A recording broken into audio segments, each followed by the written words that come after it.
Welcome back to the Beefy Boys Breakdown. Man, we had fun talking about the prime cuts last week, but we have fights again. Thank God the drought is over. Shout out mid 2000s Lil Wayne. Yeah, absolutely. Fire. I believe that's a mixtape, is it not? Mm-hmm. All right, yeah. So Whole Fire series, mixtape. yeah. Yeah. Drought 2, one of the best mixtapes of all time. Obviously, no ceilings. We don't have to go there now. But yes, the UFC is back. Perhaps Lil Wayne with the Carter 6 will also be back. Who knows? But yeah, man, I thought the card, honestly, not the best card. Let's not try to oversell it. And I don't mean like the No. performances. I just mean like the anticipation of what fights we were given. In other words, When our co-main got pulled, I mean, we lost the Cotton Nicolau fights. I mean, any card ever in the history of time loses the co-main becomes a worse card. Like, that's not even, like, really a debate. Like, that's 100%. And then you got to consider too that behind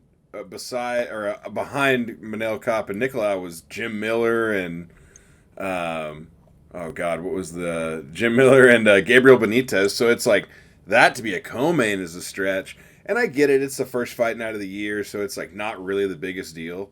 And the NFL playoffs are happening. I've noticed that Dana takes his time off at the end of the NFL season / like playoff Super Bowl, pretty much. Like he'll get one big event in before, and then just the year starts after. Well, he knows we're fiends. He's like, you cocksuckers will take whatever I give you, won't you, you little thirsty sluts? It's been 4 weeks.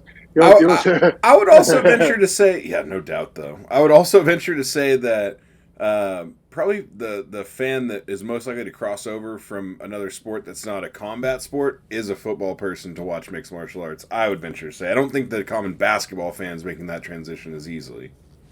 Yeah, no, I mean, unless Maybe you're a Draymond hockey. Green fan, but You could argue hockey. I could see hockey people really just like being about it. well, you know, Draymond Green got them rear naked chokes, but That again, guy. no, I feel. I That mean, fucking that's guy. that's my journey. That's my journey. Football background, fell in love with MMA. I feel you. I agree with that statement. I'm a personal testament to it, man. But let's dive right in, man. We don't want to be morning combat with a shitty 5 minute intro. We'll just dive into this mainly because I'm excited to talk Joshua Van, bro. I'm a Joshua Van shovel the coal, Hey, ball washer, whatever you want to call me, bro. I need the merch. I need the fucking Josh Van decal on the side of a van, bro. so give me the. I know it's flyweight. Give me the odds here, and then I'll kind of tell you how I felt about Joshua Van and your bet in live time as I break it down because I have a pretty good run through this one. Yeah, not Joshua Van entered this fight 9-1, came in as a minus 280 favorite, only 22 years old, taking on the weird kind of juxtaposition of debuting at 34, Felipe Bunes. So like older but less UFC fights than Van, coming in as a plus 225 dog, flyweight division. Yeah, first leg of my parlay, I took Van. Like I said, I'm high on Van. I have Van, and I don't think this moved after the fight, so it doesn't really give anything away. I have Van as my number 19th ranked flyweight right now.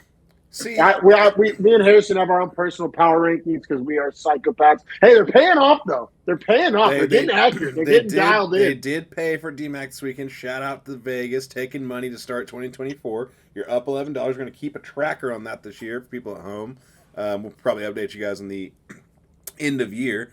That being said, so I just wanted you to say it because Van is the minus 245 or 250 here. 280 minus Oh 280. wow, it climbed a lot late. So 280 against plus 225 for Bunez. Honestly, watching the first round, thought the odds would have been flipped if you just had if you just watched it. Because I really thought that Van's offense was active and looked good, but dude, he was eating nukes, and he's lucky he's 125. Because if he's a bigger guy, he can't have striking defense that bad. No, all fair points. Bunez was like a tall, long flyweight. True. And yeah, I mean, and to your credit, I think it sounds like we both gave round one to Bunez. I mean, Yeah. volume, damage, those big right hands, the leg kicks, got a takedown in the round. Yeah, but and Felder kept bringing it up, so I think it's only fair that we bring it up. Like Van, slow starter. We got to remember that if he's fighting a fast starter, or if we find some insane prop bet in the weeds of like Van loses the first round or something. Like Van starts slow. It's 3 fights in a row. He has 3 UFC fights. Started slow in all of them.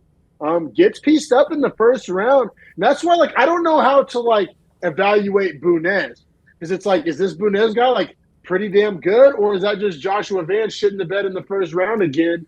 Well, Hard to really say, right? Or do you have a take on that? I I really mean, don't. yes and no, because Bunez broke more from his cardio failing him from. I think he emptied his tank thinking that Van was going to falter to those shots, and like Van's granite chin and cardio prevailed much more over than Bunez's power.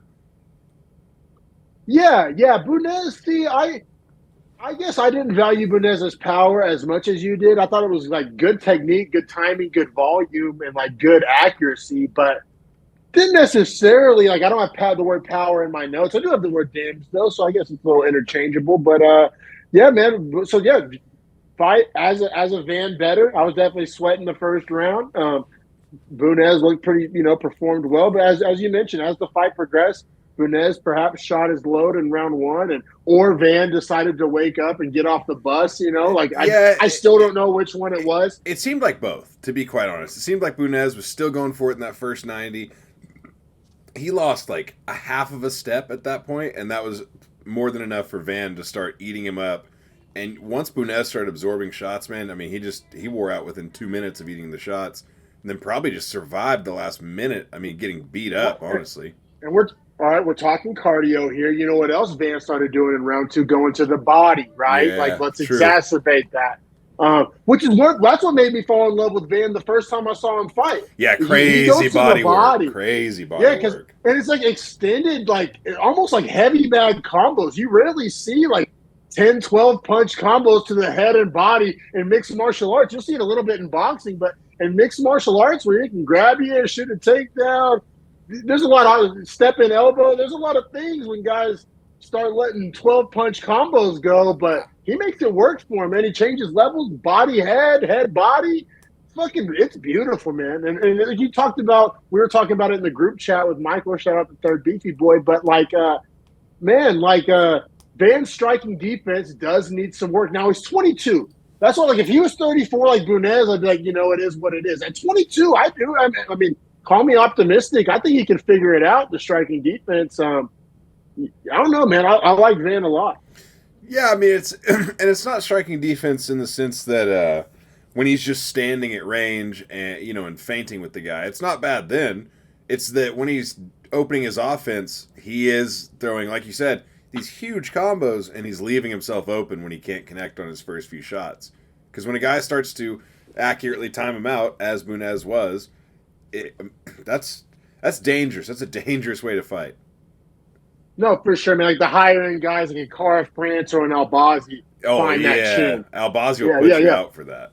No, for sure. I don't want to get too bogged down in the weeds here. First fight, curtain jerkers. We do like Joshua Van on this show, though. Was stoked to see him on another card. Van ends up getting the TKO via ground and pound, but he knocked him down first with a punch. So just kind of really finished it up. Good knockout with the striking. 431 into round two. Yeah, I mean, Bunez, I think, is like a lower-end flyweight. He's 34, making his debut. He's rangy, so kind of suspect cardio. Good striker in his own right, though. But, yeah, so we'll see what happens with Bunez moving forward. I'm not going to lie. I don't predict all that much. He strikes me as a guy that'll have probably 3 fights in the UFC and then go to LFA or CFFC or something. But you know what? But Joshua Van, bro, I'm a fan. I'm a believer. Bunez reminds me a lot of like Randy Costa. Like I think he has good striking and he's pretty good on the feet. Yeah. But it's about 5 minutes of it. And then if he doesn't finish you in the first, he's not winning the fight. Yeah, I think that's a fair analysis, man. But yeah, another big win for Van. He's 3-0 in the UFC. Like I said, I have him all the way up to number 19 in my personal power rankings, right behind Cody Durden. And I think Cody Durden could be like a tough matchup for him, though. The grappling heavy style. He has good cardio. We know Durden ain't going to gas. He's a fucking cardio monster. So I have him ranked behind Durden and above Rafael Estevam. Him and Estevam would be a banger. Yeah. But yeah, man, we'll keep it pushing to the second fight. Second fight on the card. Up next, we got some lightweights. We got Tom Nolan, 6'3" lightweight, making his debut, 23 years old. Way too big of a favorite, in my opinion, minus 355, taking on Nicholas Mota. And I had a second kind of long shot Hail Mary parlay that this was the first leg of. I trusted my power rankings. I had Mota like multiple tiers above the debuting Nolan. Now, Nolan was a big, strong, strapping, scary prospect. Everybody kept saying undefeated. We talked about this a few times on the podcast where these 4-0, 5-0, 6-0 guys, you can't view that as undefeated. Like, I think I would rather have a 10-2 guy than a 5-0 guy, personally. Like, just most of the time, yes. Like 95%. Like, as a better. Like, yeah. as a better. I mean, there's clearly blue chip interpret. guys. You know, like Bo Nickel. Yeah. We're obviously not. Sure. You know, there's those few guys where you're like, all right, like blue chip for whatever reason, A, B, or C. Like Izzy in his first few fights, probably going to still bet on him, whatever. But yeah, to your point, yeah, which would have maybe bit you in his first fight, but hasn't really since then. But I'm saying, and that's why I bet Mota, because like Tom Nolan ain't that. Right. You Good point. Good point. Like, great point, actually. And to your point as well, I mean, in the debut, how often do we see guys in the debut not perform well? And even if they are very good, it's that debute's a different thing. Well, and Mota, man, he's one of these guys. Is he a technician? No. Is he elite? No. Is he a physical specimen? Also no. However, you know what he is a fucking dog and a mean son bitch. Yeah. You know what I mean? A real street dog. Yeah, seriously. So it's like, man, we got this untested prospect making his debut against Mota, who has some L's, but like will crack you and is a tough son bitch. Like, I don't know. I think you know where I'm going here. Mota came in at plus 280. Nolan minus 355. And this will be relevant in the next fight of why I made this Hail Mary parlay. It's like, I didn't think Nolan was minus 355 over against anybody in the roster. You know what I mean? Right. If Nolan was minus 200, I probably don't even make the bet. And if Nolan's minus 200 and Moses plus 150, but I was like, plus 280, too juicy for the debutant. You know what I mean? And Mota's a tough son of a bitch. And Mota, you know, makes me come out smelling like roses. Fight lasts a minute and 3 seconds. Ground and pound TKO. Yeah, Nolan just got cracked. And you can tell, like, a 5-0 guy, a 6-0 guy, probably never really been cracked like that. Like, obviously, you know, in the gym but in your debut under the bright lights, getting cracked, he didn't really have a response. He kind of turtled up.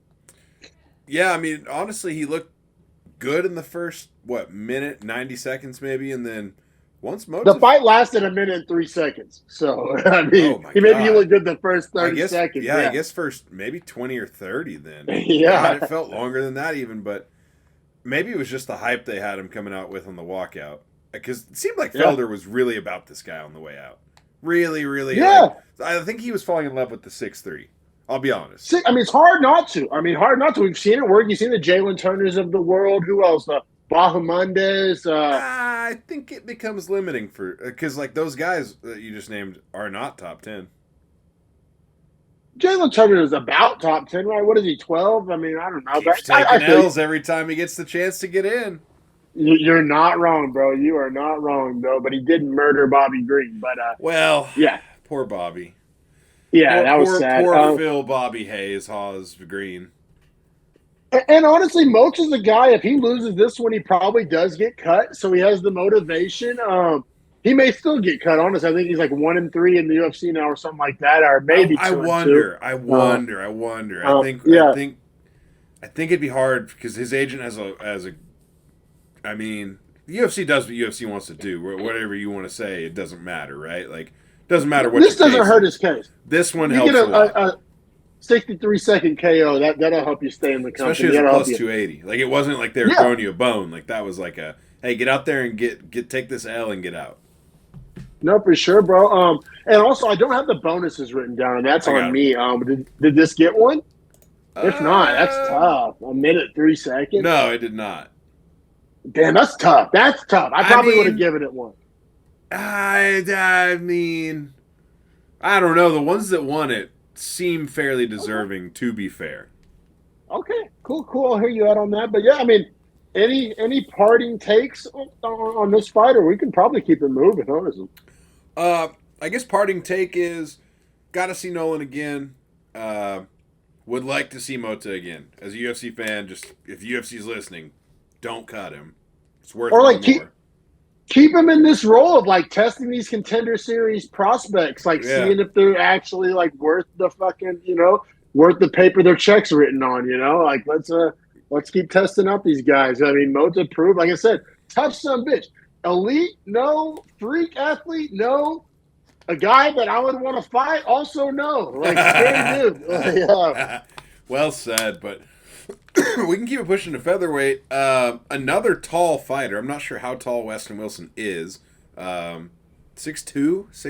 6'1". Yeah. 6'1", featherweight. Maybe big not the featherweight. tallest, but pretty big, I'd say. No, pretty big for sure. Now, also big, his odds. Plus 600, fighting Gian Silva, minus 900. Our breakdown, I promise you, will take longer. Or, I'm sorry, could be shorter than Gian Silva's entire walkout, which was 3 minutes and 45 seconds compared to the entirety of the fight was like 4 minutes.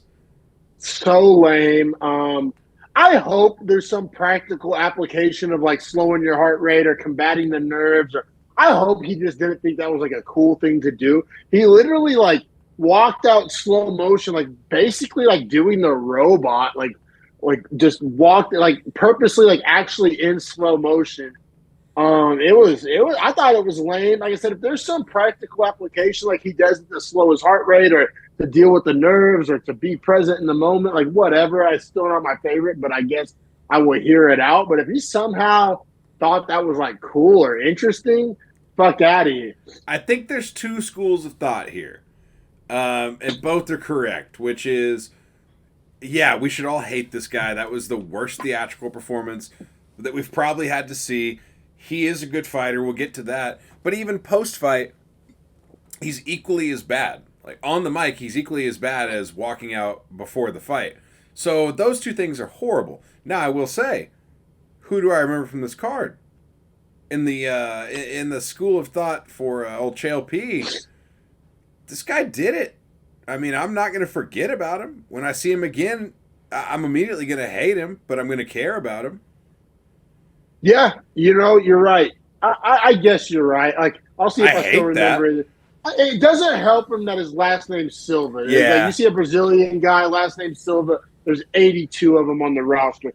But yeah, no. And so Weston Wilson plus 600, Gene Silva in his debut minus 900. And this was the second leg of my. And I even like acknowledged going into this that I literally called it a Hail Mary parlay. I had Mota and Wilson on a 2-legger. It would have returned like 25 to 1. It was going to turn like $2 into $50. So literally a Hail Mary, a sprinkle, no harm, no foul there. But like my logic was damn near the same as the logic on the last fight. Like I didn't believe there's a single guy on the roster that Nolan should be minus 355 against. I didn't believe that there was a single guy on the roster that Gene Silva should be minus 900 against. Now, I'm proven wrong.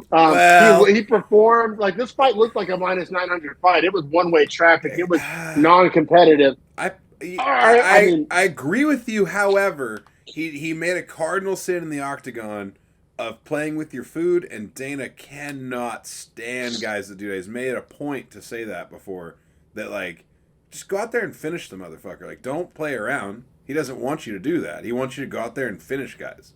Like, if you can finish him, he got a first-round knockout. He didn't pull a Waldo Cortez Acosta, which we'll get to later. But that's more that's playing with your food. You get a first-round KO. It's going to be hard for me to say that he played with your food. I think I'll say the other way. A little different connotation, different little interpretation. Like, I thought he would maybe like played it smart. He didn't rush in. He didn't shoot his load. He kept hurting the guy, and he kept hurting the guy, and he knew he was going to be able to keep hurting the guy. And so he just kind of steady as she goes, and he got him out of there in the first round. So it's going to be, even as a guy who busted my parlay, I don't got too many negative things to say besides the walkout and the mic. Like, in between the bells, in between the whistles, as those football players would say, I mean, I don't got a negative thing to say about Gene Silva. I'll actually spin it into a positive. I mean, I guess I can give you that. I will say he did show a good takedown ability. He got the one takedown, immediately went back up because he knew he could just get it on the feet. But for me, this like reeks of like the wrestler that goes out and is really good and just tech falls a guy because he just knows he's better. Like it's just very clear, right? Which I don't have a problem with those guys, but I always just hated it because it's like pinning a guy or he still gets the finish here, so it's hard to say that it's quite that. I guess more of an That's what I'm saying. Ian Gary thing. You're being pretty tough.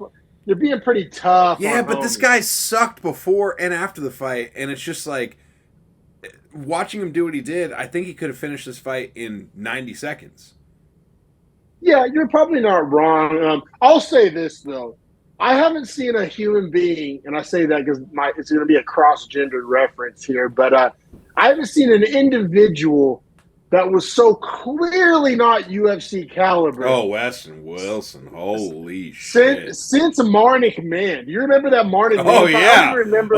I don't remember who she fought, but I remember just like this is not like a UFC caliber fighter here. It's just quite simply not. To the point where I have Weston Wilson in my power rankings, the worst ranked featherweight on the roster. I had Shane Young below him, but Shane Young has since been cut. So I have Weston Wilson as the worst active UFC featherweight, below Manolo Zucchini, below Jarno Aarons, and below Dennis Bazookia. Like Jarno Aarons is fucking bad too. Like what I'm saying is, bro, Weston Wilson. I mean, MMA.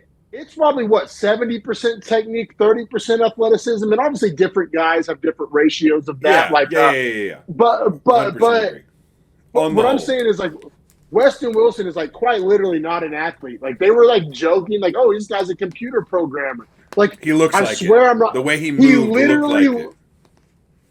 Zero fast twitch. Like the guy probably didn't play sports in high school or middle school. Like, he just didn't have athletic movement, athletic timing, athletic rhythm, athletic explosiveness. I mean, we didn't get a chance to see if he had athletic cardio. Maybe he does, but when he get finished in the first round, who fucking cares? I'll put it this way. I don't think he was the kid whenever he was 6 through 11 that was having foot races and bicycle races for fun. Which a lot of that stuff like sounds like trivial. It's a lot of your fast twitch development. Yeah, playing dirt yard football and whatever. Yeah, playing games of 21 in some guy's front yard, like all that shit. Like it's fun in games, but that's literally like building you because when you're young like that, especially too, that's coordination too. It's like down the lion cubs hunt the butterflies and shit like that. Quite literally. Get some ready. For sure, bro. And then, like Weston Wilson, bro. Never again. I thought I was gonna be a smart mark and fucking turn $2 into $50. But no, sir. But 50% on that Hail Mary. I still feel pretty good about calling the Mota plus 280. So honestly, I'm not hanging my head here. The Mota as a straight for even just $5 would have been good. Oh, I got greedy. Yeah, Value Monster was just whispering in my ear. But yeah, bro. I mean, it's one of those things. I'm not that high on Gene Silva because this is like a can crushing of the highest order. So, yeah, I'll see you in your next one, Gene Silva. Probably won't bet against you again, but I mean, I'm not predicting any, grand rise here. In all fairness, I still have Gene Silva in my second to worst tier with the likes of Giannis Gamori and TJ Brown and Francis Marshall. So, like, I'm not like uber. I mean, is that a mistake? Do you view him like higher than that? No, I think that's about right for now, especially just because hard to tell. Yeah. I also think, I probably love this. It makes it better for me. I don't know about you, but Silva does not get a bonus for this. So, yeah, I think Mota's more deserving than him. So the fact that if he would have got one over Mota, that would have been a little salty. The fact that neither of them got him, Dana White was like, "All right, let's get to the main card here, boys." But 100%. He was like, "We got some heavy hitters coming up. Let's save these bonuses." Speaking of heavy hitters, you could argue Taylor Lapilus is that as a kickboxer. He's taking on Farid Basharat, who I think probably the better of the two Basharat bros, in my opinion. I don't know if you'd agree, but let me look here. I just recently updated my Basharat rankings here. That's hilarious here. I have Farid Basharat 4 spots ahead of Javid Basharat. Right. So. That's how I feel too. I'll say, bro, like fighters as evaluating skill sets, Dauber up, manhood, and like liking these guys, Dauber down, dude. These Basharat bros have some cold takes. Cold takes. We're about to expose them. Bantamweight, Taylor Lapilus plus 230. Farid Basharat minus 280. So what are these cold takes? I'm uninformed. You know what? Now that I think about it, it actually kind of spoils a main card fight. So I don't want to get too deep into it. He makes a call out. He makes a call out of another fellow bantamweight on the card, and I think that like he's like out kicking his coverage. I think he does not want that smoke with the guy he called out. Like I would easily bet the other guy. I see in our featured fight, obviously. Yeah.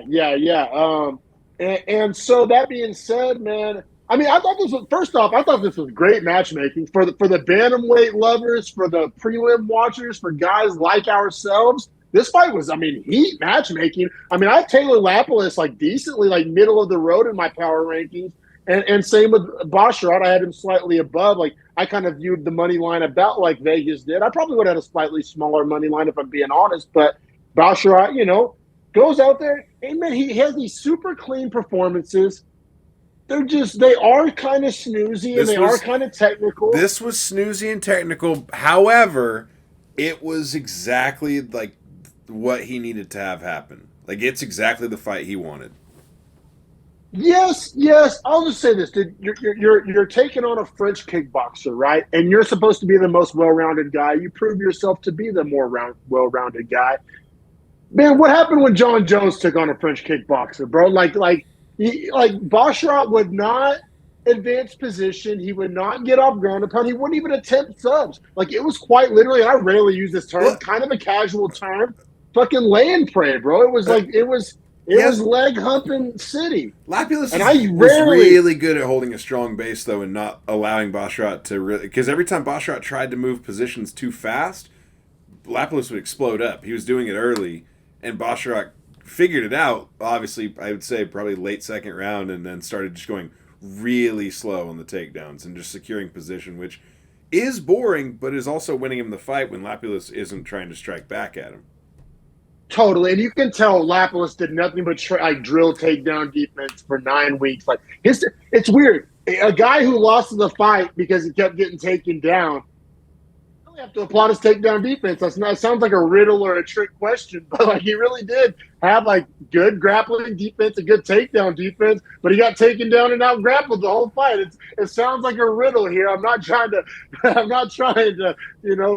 be slick here, but those two things can be true at the same time, I guess. And he did have to survive that late choke in the third. So, I mean, if that choke does go in and Basharat gets the finish here, maybe it's a different story altogether as far as the narrative. Yeah. But that's not going to change the overall performance, which is that Basharat's doing what he needs to do to win in this fight, but it's not necessarily the kind of, once again, whenever your boss is Dana White, you kind of got to go for it more than this.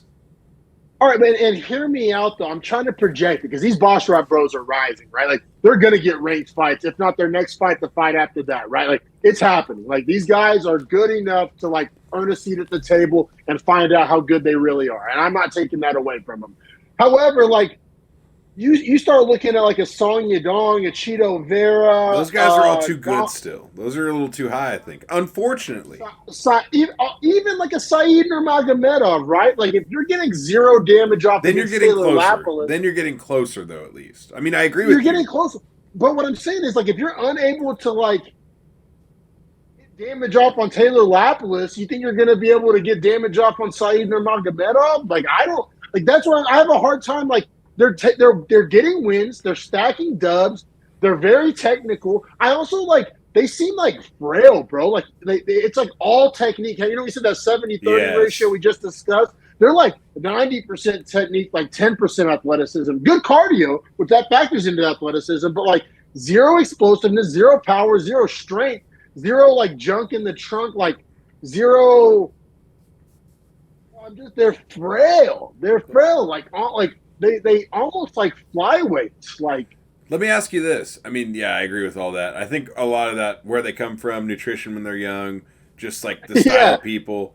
But all that considered as well, what happens if Farid fights like an Adrian Yanez, a guy that's clearly 15 to 20 because he just fell out of the 15 spot or 13 spot or whatever it was? So, we'll get to it. Farid Basharat gets the unanimous decision win, unanimous 30-27. That was the correct scorecard. I'm sure I had a 30-27. You had a 30-27. No need to go round by round. Just snooze through every round with grappling, control, and pressure. Yeah. Like 2 minutes of control, like 2 takedowns. I think literally in every round there was like 2 minutes of control and 2 takedowns. Except for round couple one, he calf just got kicks the on one. the feet. But yeah. Yeah. Didn't really advance position. In the third round, he got that sub attempt off, thankfully. But it was a lot of lay and pray. And I don't even like that term, but I'm struggling to think of another way to describe it. Yeah, because he wasn't doing much damage from top either. Like I said, Lapis wasn't striking from bottom. Well, normally you wouldn't say someone should strike from bottom because usually the guy from top is then going to strike. Well, yeah, neither guy was striking on the ground. It was very different. Very weird. This was like a women's bantamweight fight, like a low-end prelims women's bantamweight fight, which we are not fans of that weight class. That is not meant as a compliment. However, so I have Farid Basharat currently sitting at 19 in my bantamweight ranking. So, well, I'm not saying a lot of nice things. I do like he has skills. He's somebody you got to take him seriously. Like I have him ranked above Chris Gutierrez personally, and above Rob Font. I wonder about a Gutierrez because obviously, as we saw here, Basharat doesn't strike that well up top, and Gutierrez does a great job of keeping you at leg kick range, and he's clearly the better leg kicker. And Basharat loves to use the leg kicks to try to, slow the pace. You want to hear my defense here, of that ranking? It's the mental focus, which that's like a weird, like the Madden awareness ranking. You know what I'm saying? Like. Farid is way more like aware and like mentally focused and like probably more disciplined out of camp. All those things. Chris Gutierrez snitched on himself on his last fight. You remember that? He was saying how he parties and he has self-doubt and all these demons and all that. So that like if Chris Gutierrez would have never gave me that information, but like Farid Basharat, no drugs, no alcohol, no drinking.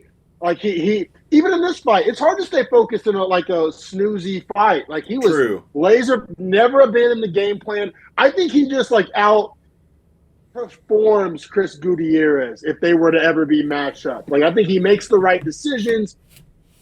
It's a decision, no doubt. He's not finishing Chris Gutierrez, but like so that's my logic there. It's kind of like some out of the cage stuff for being down on Gutierrez, but that same kind of general ballpark, I think he's right there about with the Chris Gutierrez's of the world, even if you haven't flip-flopped. I agree with you, but I also think that, and this will transition well to the next fight, I think the next two guys are closer to Basharat than, let's say, than a Gutierrez is. Just personally, skill set-wise. I mean, you can argue brain to brain, but skill to skill, I think Gutierrez is a little higher. But then these next two guys, Marcus McGee and Gaston Bolanos, dude, I'm high as fuck on Marcus McGee. Even before this performance. He's looked so good, knowing that he trains with Batista and O'Malley as training partners. I mean, the guy's a dog. He looks like he's actually 45, and I think he's younger than both of us. No, he's in his 30s. He's like 34, 33. Is he? I mean, yeah. Okay, but he's 33. Marcus McGee has a fucking mini ramp in his backyard. Another one of the skaters. Him and he's probably the second best skater in the UFC behind Jalen Turner. Jalen Turner's nice with it. So, I mean, I love my skaters. Marcus McGee, everything I just said about Farid Basharat, he's the exact opposite. He's so strong, so explosive, so dangerous, so mean. Mean Marcus McGee should be that man's nickname. It might be. Maniac. He's Maniac. So okay, Yeah. Because he throws fucking fire. The only thing against Marcus McGee, and I'm a Marcus McGee ball washer. Like, I am high. However, the only naysay I have, and it's not his fault, it's nothing he did wrong. He keeps getting matched up with cans. Like, he is turning into Bo Nickel level of can pressure. I don't think Bolanos is a can. I'll push back. I mean, I know my power rankings aren't the end-all, be-all, and I moved him up, I think, maybe a couple spots after this performance. I have Bolaños as my, 11th worst. So if you start at the bottom, and if you count guys that are cut, he's like the 9th worst.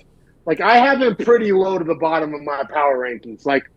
But I also have Peyton Talbot down there who I'm high on. So, guys with potential that just haven't put it together. I'm high on Peyton Talbot. Shout out Reno, Nevada. But I have him with the Nick Aguirres and Clayton Rodriguez's of the world. I'm not high on Bolaños. I don't give a fuck about this Muay Thai credentials. You know who else had Muay Thai credentials? Was Blood Diamond. So I'm tired of that kind of narrative, honestly, if you can't make it work for you in the cage. But, let's get to this performance, man. Did you score round 1 of 10-8? I did. Just to give a little better introduction. Marcus McGee, minus 245. I actually got him at minus 240. He was the second leg of my parlay. And then taking on Gaston Bolaños. Decorated kickboxer, as Felder would not shut up about. Plus 200 bantamweight division. This was my lock of the week. I had, even before this fight, I had Marcus McGee literally 6 or 7 tiers above Bolaños. So I thought minus 2, and I'm a cheap bastard. I'm value hunter McGee. I thought minus 245 was great value. For my cheap ass to say that, yeah, parlay builder, textbook parlay builder. I think for Bolaños, his record coming into this fight, 7-3, all fights being in Bellator or the UFC, so that is a slightly different record than some of the other guys we see that come in here with that record. To his credit. Also, multi-time Muay Thai world champion, whatever, obviously doesn't matter because we see the performances. But creative striker, and with someone like McGee that's a super well-rounded fighter, it's interesting to put someone that potentially is supposed to have better striking than him but not better wrestling, and see if McGee can mix the martial arts enough, or if Gaston Bolaños' Muay Thai is good enough to essentially fend him off on the feet. I agree with you that I loved McGee in this fight, just because McGee is such a dog, and, he can endure, man. And Muay Thai fighters, that's kind of their strong suit, is being able to endure more and throw those harder shots and sit in the pocket harder. McGee has no problem doing any of that. So that kind of negates Bolaños' advantage on the feet, in my opinion. This is going to sound like a backhanded compliment, but it's not meant to be. I think McGee is a fighter, not a martial artist. Granted, he's a lifelong martial artist, so I'm sure he wouldn't be a fan of that. But, bro, he's a cage fighter. He's in there to, beat you up, not to, out-technique you or out-cardio you or to outthink you. He's there to put knuckle to face, and he is very good at it. Bolaños felt like he was trying to win the point fight, and McGee felt like he was trying to fight. And there's a big difference when those two things collide, and honestly, when the fighter is equal striking, so the point, Stephen Thompson, his whole career has been able to outpoint guys doing that because he's so much better on the feet, and good takedown defense.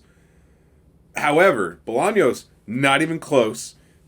Takedown defense, not even close. Not even close on the feet as far as skill set of striking. And McGee is a dog. Yeah, let's get to it, man. To answer your question as well, I did not give it a 10-8. I gave it a 10-9. Very close to 10-8. I even have in my notes, teetering 10-8. Oh, bro, I gave, bullish 10-8. Fight Loki could have been stopped. What? Bro, there was so many times where it was literally, one punch away from getting stopped. Bolaños was getting hurt, wobbled, dropped. It was one of those, every single punch had a visual, you don't have to be a fucking boxing connoisseur to be that hurt that guy. Every single one. And how many punches did he land in the first round? 30? He literally hurt him 30 times. Every strike that landed had a visible either wobble or wince or. It wasn't that McGee didn't do enough. It was that Bolaños did enough back to him. Which, granted, wasn't a lot, but, he landed 25 strikes in the first round. And then the ground and pound nukes that McGee landed once he did drop, that's when I thought it could have been stopped. There was a point where he dropped it and then got off some, stiff-ass nukes, clean, undefended. Granted, to your credit, Bolaños doing I think he did just enough to keep the fight from being stopped, but not enough to keep it from being a 10-9. Or, you know what I mean, for being a 10-8. But beauty's in the eye of the beholder. I don't know what the official judges' scorecards were on this. I might be on a island on this one, but Yeah, and I'm a Marcus. Unfortunately, McGee you ball are watcher, on the Revis Island of every other judge gave it a 10-9. That's tough. I just got to make sure Marcus McGee's nice and. Yeah, polish him off, bump him up. It was a one-sided like ass whooping of a round, which is some people's definition of a 10-8. Like, you know what I'm saying? Like a lot of damage, like one-sided damage, like a knockdown. Like, all right, You make a good I'll case. be on my island. I'll be on my island. I'm just saying, man. I'm just saying. It was not a competitive round. You make a good case. Like I said, I teetered on 10-8. I went 10-9 just because Bolaños continued to fight back. Now, however, second round, he does not fight back. No, and I gotta say though, and it's not going to end up being a finalist, but like honorable mention, early 2024 Chin of the Year nominee, because while he doesn't get finished, dropped, yeah, it's a standing TKO, and like a standing TKO that nobody disagreed with. Like right. He was taking a beating of an otherworldly order, including head kicks, spinning wheel kicks to the dome. Granted, partially blocked, but still, he was like half dead when he blocked it. Well, and like, the shot that dropped him in the first, McGee like stopped, like thinking like it was a walk off. Yeah, like I just nuked this guy.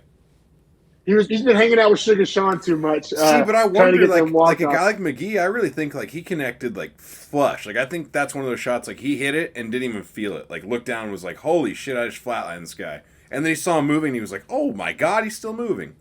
Yeah, I felt the same way as a viewer. I was like, "How? That's not a KO." Okay, I guess. Like, yeah, man. Gets the stoppage. Was it 3:29 into the second round? I honestly hate that McGee didn't have a call out because he is a little older. Like I said, I think he's 33, 34, still unranked. So he's kind of in a rush here. I would have loved to seen him call out Chris Gutierrez, a Kyler Phillips, a Pedro Munoz. I think those are all fights that he could have potentially got. And those are fights that he may still potentially get. But he just did the kind of humble, I'll fight whoever they give me. Man, when you're 34 and unranked, I don't know if you can take the slow road. You know what I mean? And he's I think he's 3-0 in the UFC with 3 finishes, and is it 3 bonuses? Question mark. I know his first 2 are bonuses. I know coming into this when he was 2-0 with 2 bonuses, 2 finishes. So he does get the 3rd bonus in a row. He is dog. He is getting that Sugar Sean money. Yeah, man. I'm just looking at his record right here. He's got the 1 loss, got rear naked choked in the first round of an LFA fight in July 2022, but otherwise 9-1 now. And honestly, like, I think he's a beast. If you really ask me, he doesn't have a fight that's ever gone to decision. Closest he's ever got is a 3rd round that went 24 seconds long. So, dude, he throws heat. And it's not like this was his 3rd longest fight ever. Uneducated heat. We need to remember that. We need to remember that. This was his 3rd longest fight ever. This guy's an unders machine. Marcus McGee unders, yeah, for sure. McGee under machine. I'm literally going to put that because otherwise I literally won't remember that. I'm going to note that down here in my power rankings here. I'm just going to put under in parentheses real quick. I'm going to see what the prop was from Vegas. Okay, so you could have got, if you went under 2.5 here, minus 190. And over 1.5 was minus 150. So I think the sweet spot definitely from those two right there, the over 1.5, under 2.5, only a minus 40 switch. Under 2.5 was money there. Yeah, for sure, brother. Yeah, man. So 3 wins, 3 bonuses, 3 stoppages. I mean, that's like some Hamzat kind of shit. That's like some Shavkat type of shit, right? I mean, that's. Like, this guy cannot be slept on. Like I said, I have Marcus McGee. Where do I have him? Just because bantamweight's so deep, I have him at 22, right underneath Rob Font and right above Javid Basharat. See, I think he's fighting either of the Basharat bros, and he's a problem for either of those guys stylistically. I agree, bro. I agree. Granted, the fact that his 1 loss is by rear naked choke, like, that would obviously be the path to victory for Basharat, but he's so much more physical. So much more physical. I would also argue that based on your rankings, this performance from him, granted you say Bolaños can, Gaston Calaños, Llanos, whatever. Canston. Well, he's fighting all 3 cans. All of his opponents have been cans. He has not been tested But at he's all. starching him. He is starching him. Oh, yeah. No, he's Bo Nickel him. That's what he's the bantamweight Bo Nickel. He doesn't get the hype or the love. But. So I'm just saying that when you're 22 and you put on another stellar performance, 3rd bonus in a row, and then you have, what was Fareed for you? 17? Yeah. So, no, Fareed is 19. So, okay, even better. When you have 19 that just gets a decision, whatever, against supposedly, not as good of a fighter as well, like, once again, kind of begs the question of should those guys not fight? It's kind of the perfect meeting of the road. Actually, a fight I'll throw out, which they don't usually do, a guy off a win versus a guy off a loss, but I think McGee-Lapalus is a banger. Oh, yeah. Fun fight. And that's like a decent step up in competition. See, I get step up in competition, yes, agree. I just think with McGee, he's not the guy, like you said, he's 33, 34. Like, he doesn't have time to be back and forthing it. He kind of needs to make these pushes. Now, once again, to that's your why point, I wish he would have fucking said somebody's name. Right. Dog, he fucking fumbled. Yeah, he's got to help himself in that situation, too. But if the UFC wants to help him, Sean O'Malley being a teammate, champion, obviously Mario Batista being a very big name, having a fight against Ricky Simone on this card, who is ranked. I mean, you're talking about a bantamweight resurgence from the gym. So I could see Dana trying to kind of elevate that in the sense. But I wonder if any of them have said they wouldn't fight each other, then Dana's not going to give him any sort of shine. Because he hates that shit. He does hate that shit. But I would hate to see those guys fight each other, honestly, at least at this level. Like, if it's for a belt or my thing is, bantamweight's so deep that there's a million guys that that shouldn't even be a problem. Whereas Merab, it clearly bantamweight still, but was a problem with Aljo, and it's like it was champ and number 1. Yeah, no, it gets tough. It gets tough when you're literally top 2. That's very rare too. Like, probabilities of that occurring are slim to none. No, for sure, brother. Go ahead and introduce this next fight. I'll be real. Bladder failed me. Got to pee. I'll be right back. Yes, sir. We got the featured prelim. Actually, a -110 both ways, which you always love to see an even pick 'em. Vegas has no idea which way this is going. That being said, 20% of the late money, so within the last 24 hours, or 20% of the odd shift was for Preston Parsons. So 24 hours before, what that means for him at home, Preston Parsons probably a +120, got put all the way to -110 from sharp money.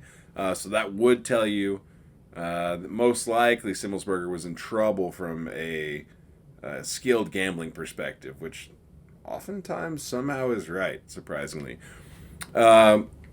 That being said, it is welterweight. It's Matthew Simmelsberger, -110 as his opponent. Preston Parsons, who I've been talking about, also got bet down to up to 110. I mean, this is a classic Semi the Jedi fight where he's just trying to throw bombs, throw caution to the wind, keep his space, and make Parsons essentially just fight a brawl or a slugfest with him. And Parsons was doing a great job of making sure he fought his fight, which was volume from close and limiting the amount of power that Simmelsberger was able to get off with. And he also tripled his output in the first round. More than triple. Bro, and forgive me if you already mentioned this, and sorry for our viewers, but how did you feel about this one coming into it? So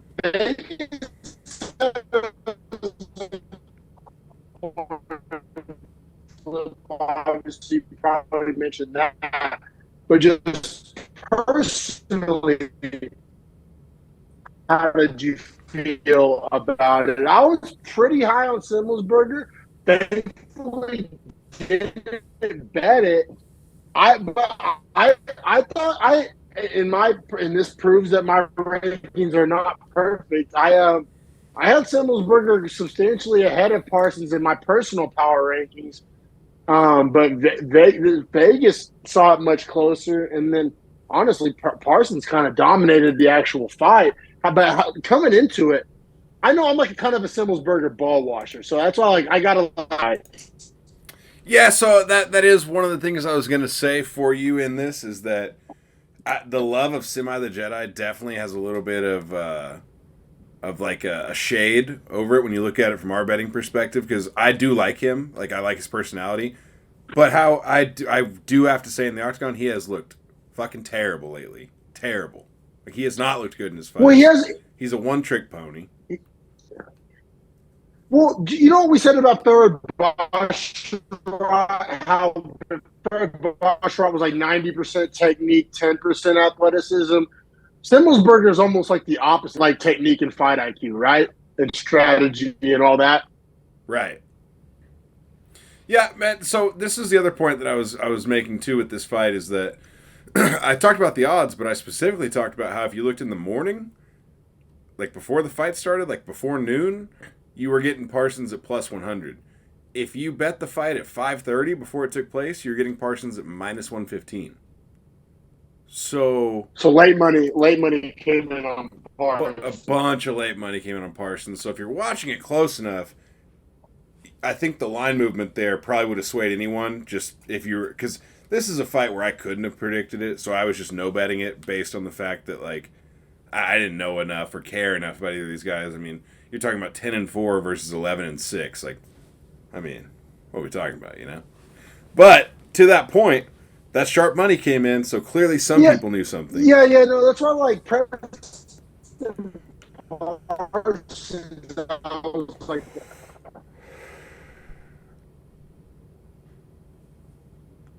might have lost Dom. what it is Preston Parsons has good wrestling, has good grappling, has decent fight IQ, like kind of fights a conservative, smart fight, which if you're it's just not a good strategy. We're losing you really hard now, so let's just go ahead and wrap it up, because this fight, like we said, is pretty meaningless. It is 30-27 Parsons. That we can get a new call started up for this main card. Yes, sir. All right, everybody. Don't forget, like and subscribe. Down low, comment if you have any questions or concerns or opinions, I suppose. Not that we really care. No, I'm just kidding. We care. But yeah, for those at home, Parsons does more than quadruple Simmelsberger's strikes output, has more than double his control time, and 6 more takedowns. So pretty much a Preston Parsons domination. We will be right back with you guys for the main card.